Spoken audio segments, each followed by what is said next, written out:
Don't mind the black all over my face, it's eyeshadow. I was a mechanic for Halloween last night, and I honestly was so freaking tired with 3 kids and all the things that I just crashed on the couch last night, not even realizing that I fell asleep. Anyway, I'm gonna go ahead and talk about something involving politics. If you don't want to be around for this, then fine, go ahead and scroll on. But I am an independent. That's what I consider myself. Now, I tend to be a little bit more right-leaning on average just because specifically religious beliefs, but I would happily vote for left, right, Republican, Democrat, whatever. I do my research and I figure out who I believe is going to be the best person to run our country. And years ago, I never really cared. I thought, oh, well, it's not going to really affect me, yada, yada, yada. And I always considered myself to be Republican. And then I went over and I was like, no, I'm just going to consider myself conservative. Well, the thing is, I would vote Democrat. I would vote independent. I would vote Republican. Doesn't matter to me. Realistically, if I could, I would remove the entire party system completely. I think it's BS and I think it's too divisive. That being said, I'm going to get into why I'm wanting to make this video. I considered all my options very thoroughly and I wanted to make the right decision. I considered Biden, I considered Kamala, I considered RFK Jr., and I considered Trump. The two that I landed on was RFK Jr. or Trump. I honestly was going to actually vote for RFK Jr. until the first attempt on Trump's life. You want to know why I decided I was going to vote for Trump after the first attempt? I'll tell you. If somebody was only out for political gain, financial gain, only looking out for themselves, only wanted to be president for selfish reasons, first off, if something like that happened, where there was an attempt on their life, they'd only give a crap about their mortality. They would have automatically dropped out. Honestly, if it were me, I would have crapped my pants and then dropped out. And then been paranoid, locked in my house for the remainder of my days. Probably. But it has happened twice. 2 times. And this man is still pushing and going strong.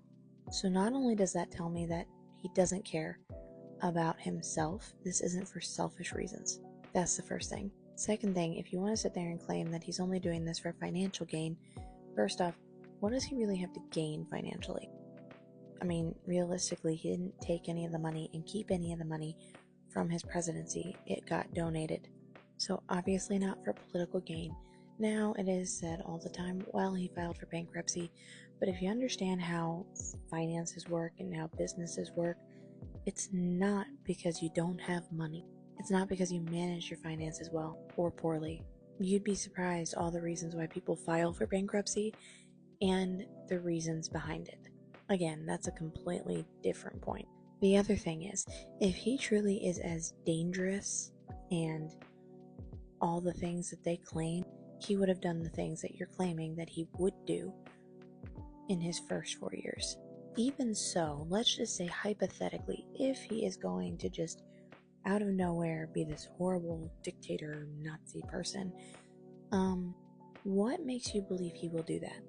I'm sorry, but this man has about the aggression of, I would say, a chihuahua. Does as much damage as a chihuahua. The only thing truly dangerous about that man is the mouth. He's got a pretty sharp mouth. And how orange he is. He's dangerously orange. I don't love that man. I don't love any of my options. I really kind of loved RFK Jr. though. But the whole point is, he is not dangerous.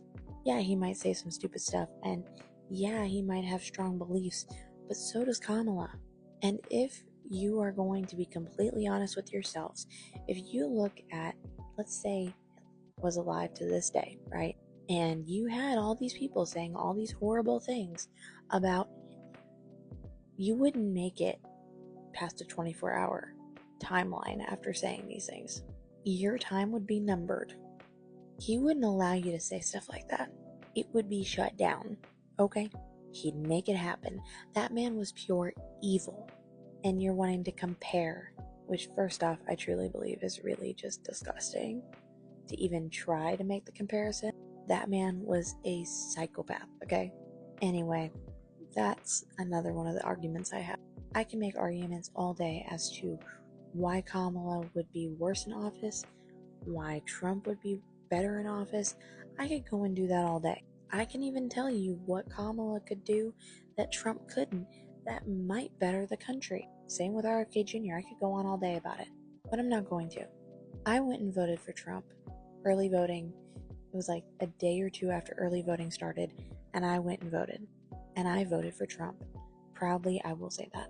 The reasons why, first off, I no longer feel safe in my country, my town, my county, because I live in a small ass town. Nothing bad ever happens here. No violence, no nothing. Until now. And my sheriff's department for my county has been posting relentlessly about these 3 migrants who are here, armed and dangerous, and they are within the same county and along with like 3 other counties that they're traveling in, and they are burglarizing, and they are dangerous. They are stealing vehicles, and they are stealing license plates, and they are stealing weapons. They already pew-pewed a homeowner. I used to feel safe in my home. I used to feel safe in my town. But now I don't. And I am a stay-at-home mom to 3 kids. Along with that, the reason why I am a stay-at-home mom is because I have an autistic daughter who is very highly special needs, where she needs a stay-at-home parent at all times. Even if, let's say, I go to work and my paycheck goes straight toward daycare, I wouldn't be able to afford daycare for my 3 kids just off my paycheck alone. On top of that, I would need a full-time nurse or somebody to be here with my daughter. And if insurance covered that, great, but don't think that they would. So I have to be a stay-at-home mom because of that. So we are a 1-income household of a family of 5. Our income is under $45,000 a year for my husband. So let's just go ahead and put it, we get about $3,000 a month, income-wise.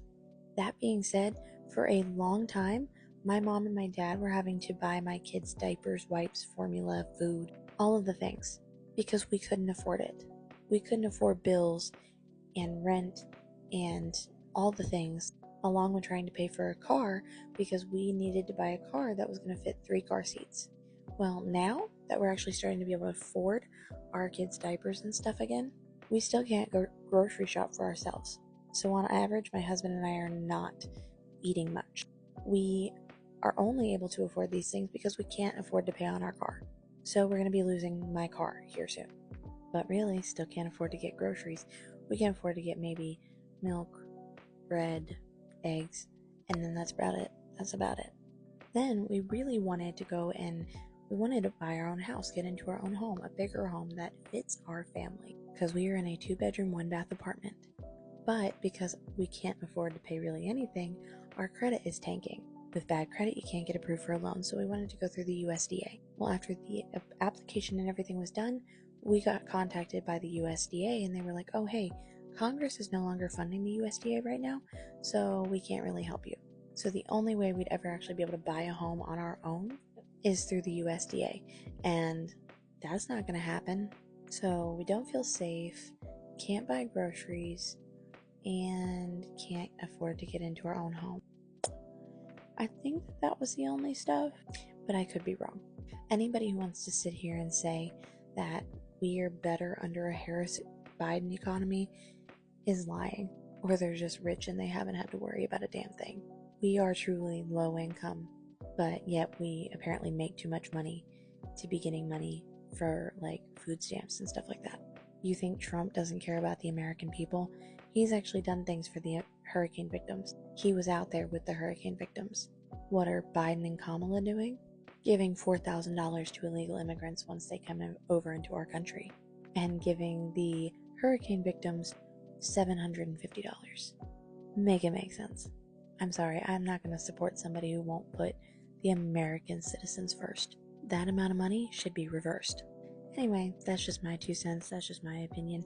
I'll see y'all later, and I hope to God that Trump wins. If that makes me garbage for supporting him, then oh well, I'm garbage. And if you get offended by a roast comedian, you need to go outside and touch grass and kick rocks, okay? You belong in winter because you're a snowflake. Love y'all, bye!